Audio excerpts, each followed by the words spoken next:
Group staged a mass protest yesterday to denounce corruption in government. And to take us through the events, we are now joined in the studio by our mobile journalist Mary Mon Reyes, who was at the Luneta Park in Mendiola as well. Magandang umaga sa'yo. Thank you for being with us. Thank you for having me, Grace. Okay, unang-una, alam naman natin, yesterday we had relatively peaceful demonstrations in EDSA and Luneta. Yes. But Mendiola was where most of the violence happened. Yes. Ano yung mga na-witness mo? Paano ba nagsimula yung gulo? Actually, to compare yung peacefulness from Luneta, malayo yung difference niya. Everything took place parang starting sa Ayala Bridge. Meron doong container van or container truck. Doon nag-start na meron nagbabatuhan na raw ng bato. Bottles na may parang mabahong likido na may pintura. Binabato to sa mga pulis. And then after a few minutes, nakita namin na pinaliyaban nila yung container truck and may motor din silang pinasindihan doon. Parang kasabay din yan, pumupunta rin yung mga protesters from Luneta Park, papunta na rin sana ng Mendiola for the closure of the program. And ang nasabi rin sa atin dito ni Representative Teddy Casino, saglit lang daw talaga yon kasi they're planning to go to EDSA Shrine next, or for the others naman, bahala na kung magde-disperse na sila. Yun nga lang, nung nandun na sila sa Mendiola, nakita namin, may nagtatakbuhan na agad sila pabalik. Sabi namin, bakit? Teka lang, bakit po kayo nagbabalikan? Binubuhambahan na po kasi ng tubig, yung mga nagpo-protesta, ganyan. So, karamihan sa kanila dismayado. Pero for the others, ang sinasabi, nagbabato na po yung iba ng bato, ng bote, ng babasagin sa Kumbaga, pulis. hindi na sila pinapapunta sa may Mendiola Hindi na. area. Nagmeron ng order for dispersal. Technically, maayos daw talaga. Saglit lang sila sa Mendiola, alis na sila. Ganun lang talaga. Hindi sila magtatagal doon. And then, nung numinipis na yung mga tao, nagulat din kami nun. May mga grupo naman ng mga kabataan, most of them wearing black t-shirts, nakamaskara yung iba. And doon na mas nag-escalate talaga. Ito ba yung nagpasunog nung container van? Yung more likely, kasi yung iba sa kanila sumunod, papunta. Ang gusto kasi nila, base sa mga nakausap namin doon, gusto nilang ma-reach ang Malacanang. So, nag-start din sila doon sa Ayala Bridge kasi nakahalang yung container.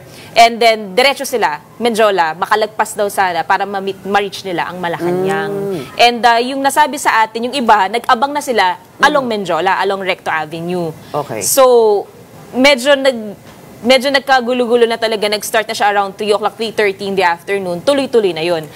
Pero itong mga protester na ito, hapon lang sila dumating?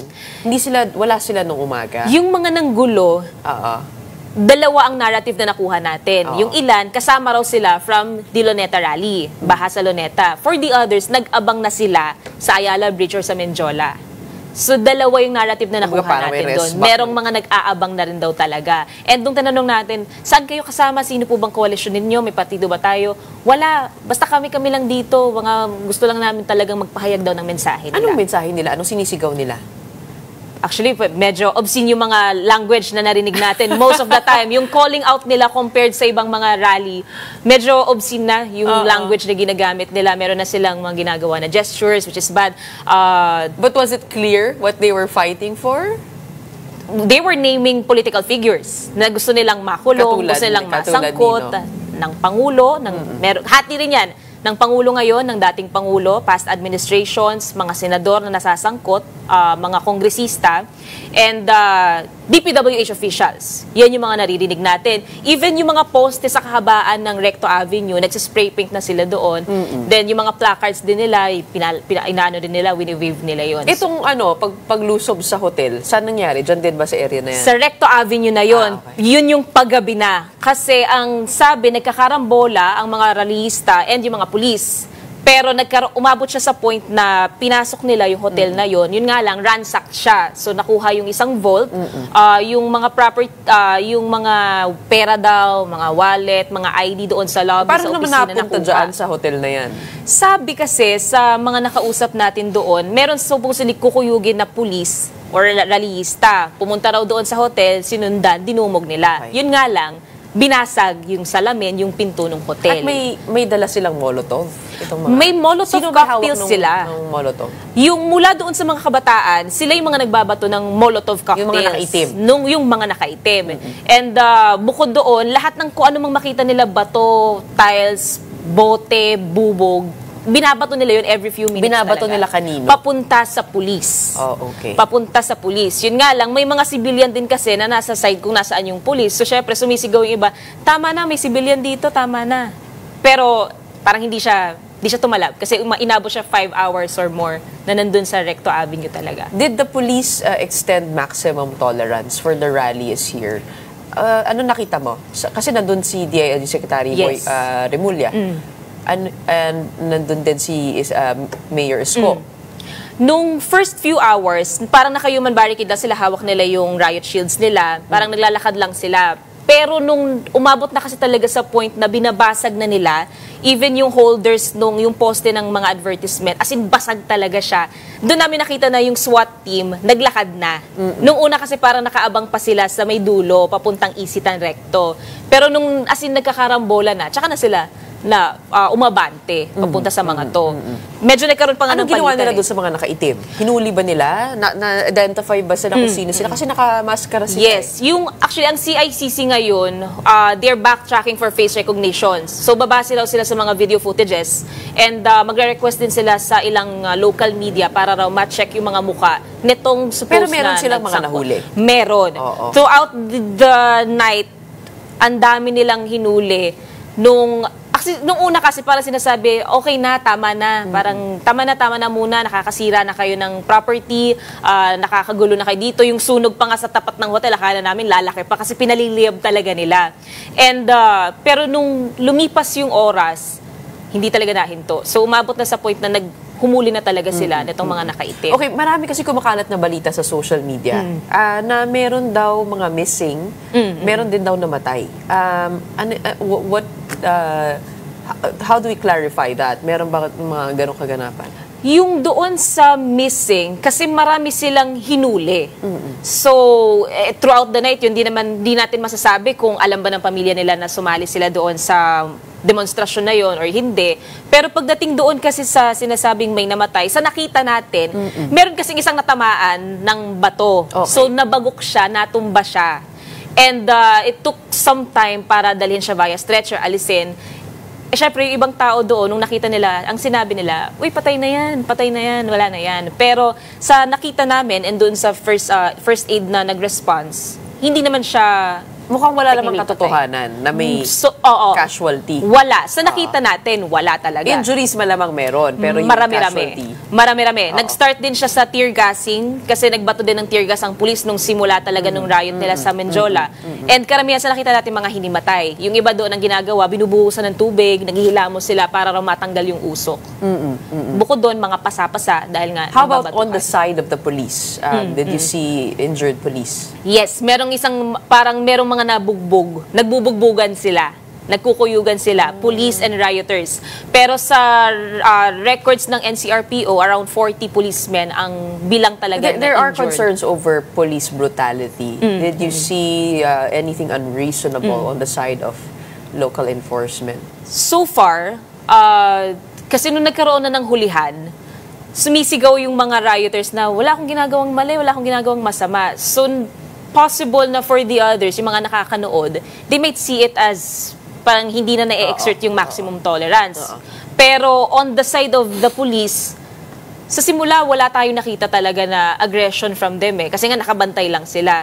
Nung nagbabatuhan na talaga, tuloy-tuloy na, babasagin na talaga, marami nang pwedeng matamaan nito, doon na talaga sila gumalaw.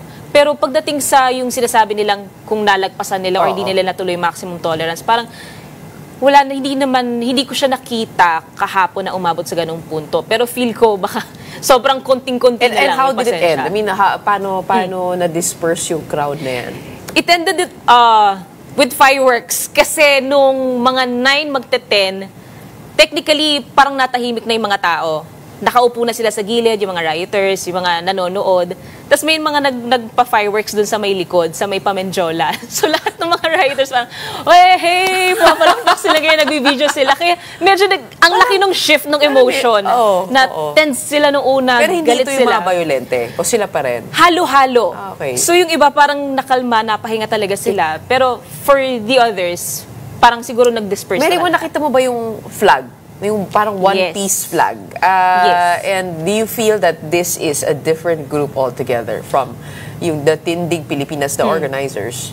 Yung one-piece flag, meron din yan during the Luneta Rally. So, hanggang Menjola, merong one-piece flag. And sa pagtingin din natin, itong One Piece flag, dumayo rin papuntang EDSA Shrine and the People Power Monument. So, pero bukod doon, siguro, ang isa sa nakita kong watawat na kailangang in-note was kagabi, nung nagpapaalab sila ng apoy, may dalawang watawat na baliktad ang kulay. Akala ko ito was pure coincidence, baka nagkamali lang ng hawak. Pero baliktad talaga ang color. Red sa taas, blue sa baba. Dalawang watawat. Palagay mo ba may ibang kumukumpas dito sa grupong ito?